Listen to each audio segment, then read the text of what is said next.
नमस्कार मैत्रिणींनो, आज मी करणार आहे कढीपत्त्याची चटणी। पाव किलो कढीपत्ता धुवून फॅन खाली सुकवून घेतला आहे। 1.5 वाटी भाजलेले शेंगदाणे, 1 चमचा जिरं, 10-12 लसणाच्या पाकळ्या, 8-10 हिरव्या मिरच्या, चवीनुसार मीठ। हे सगळं मिक्सरमधनं जाडसर फिरवून घेते। हे असं जाडसर मिक्सरमधनं फिरवून घेतलंय। तेल टाकून घेते। तेल जरा जास्ती लागतं। मोहरी टाकते, थोडं हिंग टाकते। आता मिक्सरमधलं वाटण टाकून घ्यायचं। आता हे चांगलं परतून घ्यायचं मोकळं होईपर्यंत। लसूण ऑप्शनल आहे, जे लोक लसूण खात नाही त्यांनी चटणीत लसूण नाही टाकलं तरी चालेल, तरी पण चटणी खूप छान लागते। चटणी परतताना लो फ्लेमवरच परतायची, नाहीतर ती खाली लागू शकते।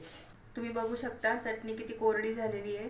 अशी चटणी छान मोकळी होऊ द्यायची आहे आणि अशी कुरकुरीत पण झाली आहे। ही चटणी 1 महिना चांगली राहते।